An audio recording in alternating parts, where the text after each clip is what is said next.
మనవాడు డిబేటర్ ఒక కొత్త విషయం కనుక్కున్నట్లుగా, అరే ప్రశ్నకి దాడికి తేడా తెలియట్లేదా, మేధావులు కూడా ఇలా ఆలోచిస్తే ఎలా అంటూ తాపత్రయపడుతున్నట్ట. జూలై 10, 2026 రాత్రి 7 గంటలకి అదే చర్చ కార్యక్రమం చేపడతాడు అనుకుంటా. అసలు నాకు అర్థం కానిది ఏంటంటే, మేధావులు ఎవరు, పామరులు ఎవరు? మేమైతే పామరులమే అనుకుంటాం. ఎందుకంటే ఎప్పటికప్పుడు కొత్త విషయాలు తెలుసుకునే కొద్దీ మాకు తెలిసింది చాలా తక్కువ అని తెలుస్తుంటుంది. కొంతమంది మాకు అసలు ఏం తెలియదు అంటారు. అప్పుడు నిజంగా సంతోషిస్తాం, ఫోన్లో ఎవడో ఒకడు ఉన్నాడు మాకు చెప్పడానికి అని. మరి ఇలాంటి వాళ్ళని ఏమనాలి?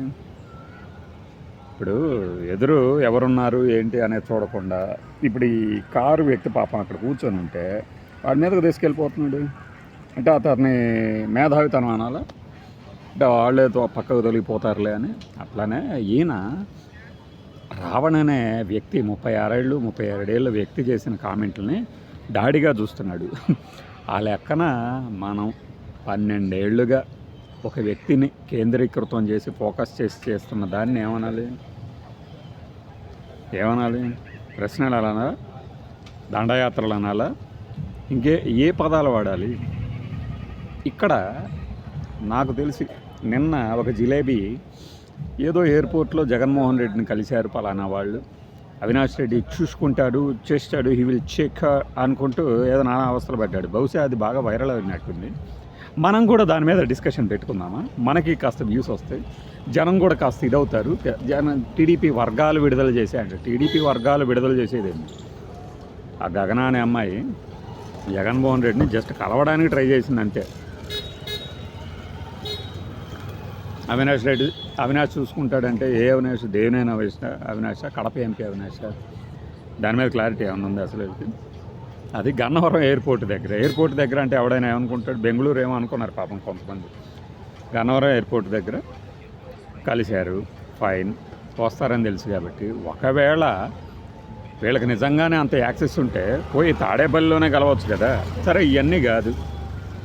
జగన్మోహన్ రెడ్డి గారు ఈ వ్యక్తికి లీగల్గా సహాయం చేస్తూ ఉన్నారు. దాంట్లో దాచిపెట్టడానికి ఏముంది?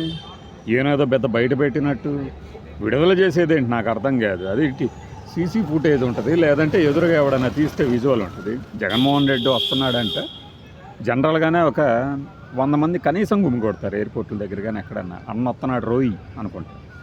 అట్లాంటిది వీడియోలకు దొరకడం పెద్ద విషయమే ఉంది. మేమే కనిపెట్టామని రౌండ్ వేసి సర్కిల్ వేసో స్క్వేర్ వేసో ఏముంటుంది అందులో? ఆ కేసును వాళ్ళు టేకప్ చేస్తారు, ఖచ్చితంగా చేస్తారు. అంటే ఏంటి మీ ఉద్దేశం? ఎవడు వెళ్ళకూడదనే? మరి నిన్నే కదా రావణ్ పని అవుట్, జగన్ హ్యాండ్స్ అప్, వాడుకొని వదిలేయటమేనా అని చెప్పేసి ఏదో నానా అవస్థలు పడ్డారు. ఎందుకు అలా చేశారు? ఈరోజు ఇంకో స్టోరీ వెళ్తారు, అతను మొత్తం చెప్పేస్తానన్నాడు అందుకనే భయపడి లీగల్ ఎయిడ్ ఇస్తున్నారని. నాకు తెలిసి అంటే వీళ్ళ అవస్థలు, వీళ్ళ పిల్లి మోకలు చూస్తుంటే నవ్వు వస్తుంది. దానికన్నా స్టబార్న్గా మాకేం సంబంధం, ఆ రావణ్తో మాకేం సంబంధం, అతను ఎందుకు విమర్శిస్తున్నాడో పవన్ కళ్యాణ్ ఒక్కడనే, అతన్నే అడగండి అంటే సరిపోయేదానికి. లేదు ఆయన అనుకున్నది ఆయనే, ఈయన అనుకున్నది ఈయనే, ఎవడే అనకాయ ఏమి ఉండదు వీపులు తప్పితే. నేను ఒక అందమైన సాయంత్రం కాఫీ తాగుతూ చెప్తున్నా,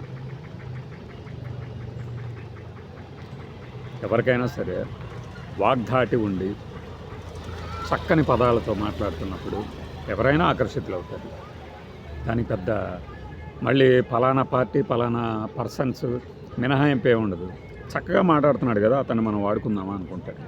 వాడుకుందామా అంటే చక్కని పదజాలంతో అతను విమర్శిస్తున్నాడు కదా, అతన్ని మనం హైర్ చేసుకుందామని. కానీ ఇప్పుడేం జరుగుతుందంటే, ఇప్పుడు చక్కగా బూతులు తిడుతున్నాడు, అతనిని మనం వాడుకుందామా అన్నట్లు కూడా జరుగుతుంది. సరే, అది అలా జరిగిందా లేదా అనేది పక్కన పెడితే ఈ మధ్యకాలంలో పచ్చి బూతులు తిట్టేవాళ్ళని ఎంకరేజ్ చేస్తున్నది ఎవరు? సరే, అంతకుముందు ఎవరినో వైఎస్ఆర్సీపీ ఎంకరేజ్ చేసింది అన్నారు. సరే, మరి అలా ఎంకరేజ్ చేసింది అన్నప్పుడు మనమేంటి? మనం కూడా ఎవరికైనా 10 మందికి చెప్పేటందుకు మనం ఆ పని చేయకుండా ఉండాలి కదా. కానీ మనం ఏం చేస్తున్నాము? మనము సేమ్ పని చేస్తూ ఉన్నాము.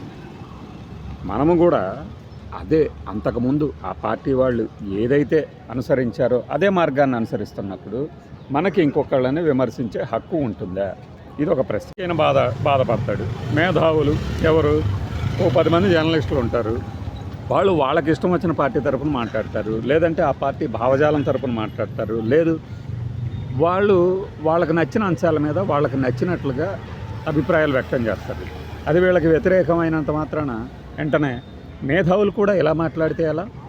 అంత ఎందుకు మనల్ని కొంతమంది ఫేస్బుక్లో కానీ ఇంకో చోట కానీ ఈ సొగసమల్లి శంకర్రావు గారు అనే వ్యక్తి ఉన్నారు, ఒక ఆయన పేరు మార్చా, ఆయనే ఉన్నాడు.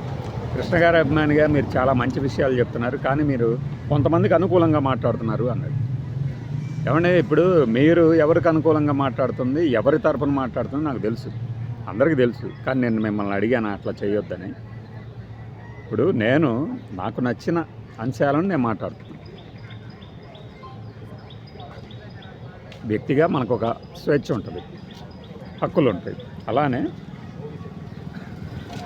తప్పుడు వారి వైపు నేను మాట్లాడుతున్నానా లేదా అనేది నాకు తెలుసు, తప్పుడు వారి వైపు మాట్లాడుతున్నానా లేదా, అలానే ఒక అంశం మీద మాట్లాడుతున్నామా లేదా అనేది కూడా అర్థం చేసుకోవాలి.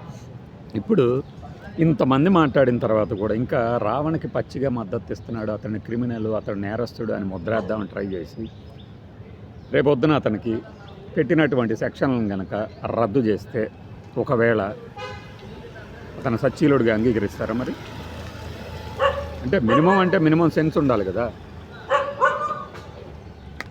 సెన్స్ లేకుండా దేన్ని పడితే దానికి మద్దతు ఇస్తున్నట్టుగా బిహేవ్ చేస్తూ రకరకాలుగా మాట్లాడుతూ ఇంకా మేధావులారా మీరెందుకు ఇలా వ్యవహరిస్తున్నారు అనడం కరెక్టా? అది వాళ్ళకి విజ్ఞతగా వదిలేయాలి. కానీ వీళ్ళని మాత్రం ఎవరు ప్రశ్నించకూడదు అంటే ఎలా? తప్పు కదా. ఇది వాళ్ళకి తెలుసు, ఉద్యోగ ధర్మం. అవి ఒక పదం వాడాలి ఎక్కడో చోట వాళ్ళు. అవి ఉద్యోగ ధర్మం అనేది వాడకుండా మేధావులు కూడా ఇలా చేస్తే ఎలా, అలా చేస్తే ఎలా అంటే మీరు చెప్పినట్లు ఎలా చేస్తారు? ఒకవేళ చేస్తే వెంటనే వీడికి ఒక వెన్నెముక లేదు అన్నట్టు మీరే బిల్డప్ ఇస్తారు కదా. వీళ్ళకి అసలు వెన్నెముకలు లేవు, మనం పిలిస్తే వస్తారు, మనం ఎలా ఆడమంటే ఆడతారు అన్నట్లుగా. తప్పు కదా అది. ఒక వ్యక్తికి వ్యక్తిత్వం ఉంటుంది, అలానే అభిప్రాయాలు చెప్పే స్వేచ్ఛ ఉంటుంది. ప్రశ్నించే గుణం అందరికీ ఉండదు, కొంతమందికి ఉంటుంది. కొంతమందికి మాకెందుకులే అనుకుంటారు, కొంతమంది ఘాటుగా ప్రశ్నిస్తారు, కొంతమంది బూతులు మాట్లాడటమే ప్రశ్న అనుకుంటారు. రకరకాల కేటగిరీలు. అయితే ఈ కేటగిరీల్లో ఉన్న వాళ్ళందరూ తిరిగి అదే కేటగిరీలోని వ్యక్తులు వాళ్ళని తిరిగి ప్రశ్నించినప్పుడు దాన్ని దాడిగాను అటాక్గాను ఒక చట్టం ఏదో చేద్దాము, టాస్క్ ఫోర్స్ ఏర్పాటు చేద్దామని ఆంధ్రప్రదేశ్ ప్రభుత్వం భావిస్తుందని మధ్యాహ్నమే అనుకున్నారు. అది చూడగానే నాకు అనిపించింది, సరే ఏదో ఒకటి ముందొకటి అయితే ఏర్పాటు చేయండి, అది ఇండిపెండెంట్గా ఉండగలిగితే తర్వాత అయినా అది స్వచ్ఛందంగా పనిచేసినప్పుడు అన్ని పార్టీలకు వర్తిస్తుంది కదా అనేది ఒక ఆకాంక్ష, ఒక ఆశ అన్నమాట.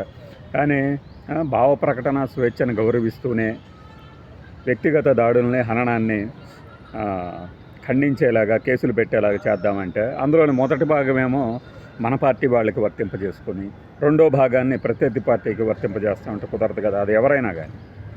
ఇది నా అభిప్రాయం. డిబేటర్కు ఉన్నటువంటి అనుభవాన్ని ఉపయోగించి తన యాజమాన్య సంస్థ ఏం చెప్తే అది చేస్తారు.